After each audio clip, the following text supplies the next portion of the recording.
Putusan Hakim Tunggal PN Jakarta Selatan Tati Hardiati memberikan angin segar bagi KPK. KPK sebelumnya seolah dicecar oleh berbagai pra-peradilan yang menghabiskan nafas juga stamina KPK. Untuk membahas hal itu sudah hadir di studio pakar hukum Kang Asep Iwan Iriawan dan nanti melalui sambungan telepon ada pimpinan KPK sementara Bapak Johan Budi. Kang Asep, selamat pagi, selamat datang di Berita Satu.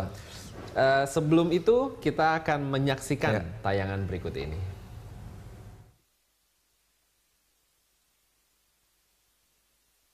Hakim menolak keseluruhan permohonan sidang pra-peradilan Surya Dharma Ali. Artinya, penyelidikan dan penetapan tersangka SDA oleh KPK terkait kasus penyelenggaraan ibadah haji tahun 2010-2013 dinilai sah. Putusan pra-peradilan ini menjadi angin segar bagi Komisi Pemberantasan Korupsi setelah putusan pra-peradilan sebelumnya yang memenangkan tersangka Budi Gunawan. Hakim Tunggal Tati Hardiati membacakan kesimpulan dari keterangan saksi ahli dan saksi fakta dari kedua pihak, baik KPK maupun SDA. Selanjutnya, dengan pertimbangan bahwa sidang pra-peradilan tidak menentukan sah dan tidak sahnya penyelidikan dan penetapan tersangka, maka hakim menolak eksepsi permohonan dari SDA dan memberatkan biaya perkara kepada SDA. 7 ayat 1 huruf I menyebutkan bahwa putusan pemidanaan memuat ketentuan kepada siapa biaya perkara dibebankan dengan menyebutkan jumlahnya yang pasti.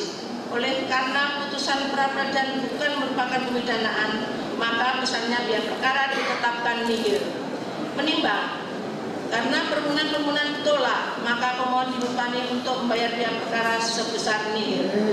Mengingat ketentuan-ketentuan Undang-Undang Nomor 8 Tahun 1981 tentang Undang-Undang Nomor 48 Tahun 2009 tentang kekuasaan kehakiman serta peraturan perundangan lain yang bersangkutan, mengadili dalam eksepsi menolak eksepsi termohon untuk seluruhnya. Dalam pokok perkara 1. Menolak permohonan pra-peradilan pemohon untuk seluruhnya. 2. Membebankan pada pemohon untuk membayar biaya perkara sebesar nihil. Demikianlah diputuskan pada hari Rabu tanggal 8 April tahun 2015 oleh Tati Hardiati SHMH Hakim Pengadilan Negeri Jakarta Selatan.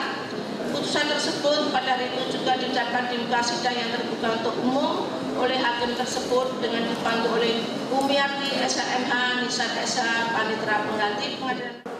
Putusan Hakim Tati ini memberikan nafas baru bagi KPK. Kalau dalam sepak bola, skor menjadi 1-1. KPK kalah lawan Budi Gunawan, namun menang lawan Surya Dharma Ali.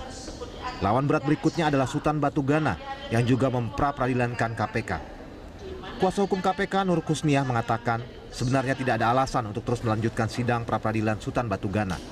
Pasalnya, berkas telah dilimpahkan ke tingkat pengadilan negeri. Namun, sidang pra-peradilan nyatanya tetap diteruskan dengan menghadirkan saksi dan hakim menargetkan proses peradilan akan selesai minggu ini dan bisa diputuskan minggu depan. Pasca putusan Komjen Polisi Budi Gunawan, Komisi Pemberantasan Korupsi seolah dibanjiri gugatan pra-peradilan oleh para tersangka korupsi. Dalam satu hari, KPK harus menghadiri setidaknya 2 hingga 4 sidang pra-peradilan di pengadilan negeri. Kondisi ini membuat KPK sempat kewalahan. Dalam beberapa sidang, KPK terpaksa memohon pengunduran jadwal. Contohnya pada pembacaan gugatan pra-peradilan Sultan Batu Gana yang sempat diundur 2 minggu.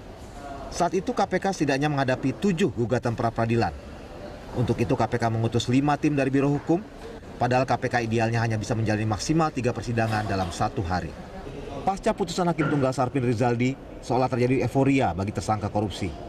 Entah kebetulan atau tidak, sejak saat itu, KPK seolah sepi dari rilis kasus dan penangkapan tersangka. Sementara, Hakim Sarpin yang dipermasalahkan Komisi Yudisial malah bergeming dan seolah mendapatkan dukungan luas dari berbagai pihak di masyarakat. Bahkan pasca putusan Sarpin, Budi Gunawan masuk kembali ke bursa Wakapolri. Keputusan Hakim Tati Hardiati jelas menjadi awal baru yang menyeimbangkan kondisi ini. Urusan pra-peradilan, silahkan saja. Bak anjing menggonggong, KPK berlalu. Tim Liputan, Berita Satu TV.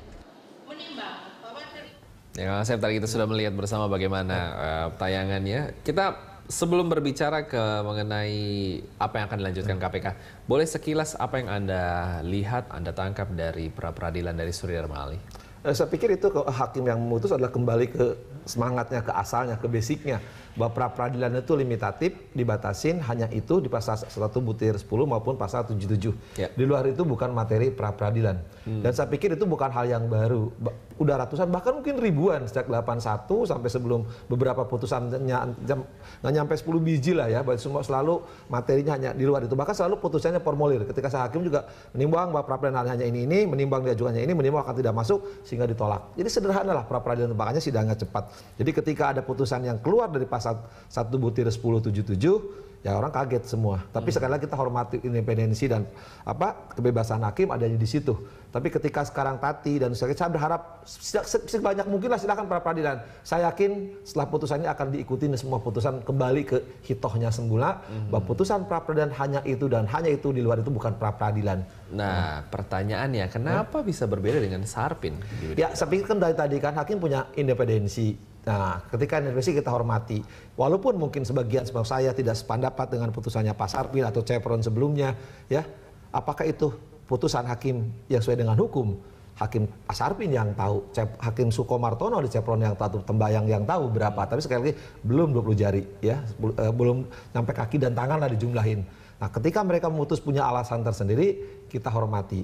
Tapi sekali lagi, menurut saya, kita buktikan mengapa putusan-putusannya itu beda dengan putusan hakim sebelumnya.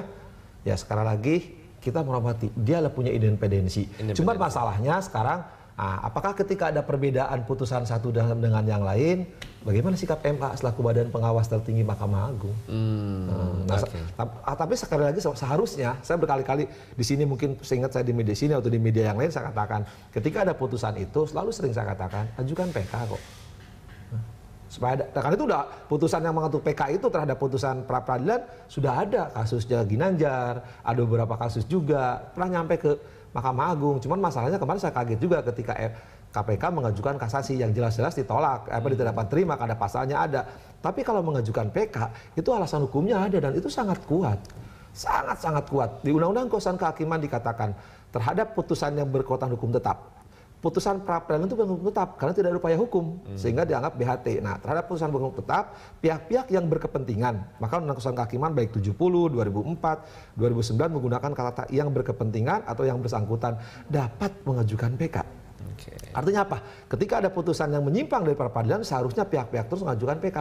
Tapi kaget saya ketika itu MA menjawab sebelum perkara dinaikkan, oh nggak bisa. Loh lucu, malah hakim yang mengatakan itu justru pernah mengabulkan PK, ya. Yang bukan pihak, yaitu malah yang bukan ahli waris. Bahkan beberapa kasus sebenarnya bisa dilakukan kok, dan alasannya sangat mungkin sekali. Gitu. Baik, nanti kita lanjutkan Kang Asep. Ini kita sekarang sudah terhubung di telepon dengan PLT Pimpinan KPK, Bapak Johan Budi. Selamat pagi, Pak Johan Budi. Bapak Johan Budi, selamat pagi. Halo Pak Johan Budi, dengan Christian dari Berita 1, Pak. Oke, kita coba akan hubungi kembali Pak Johan Budi.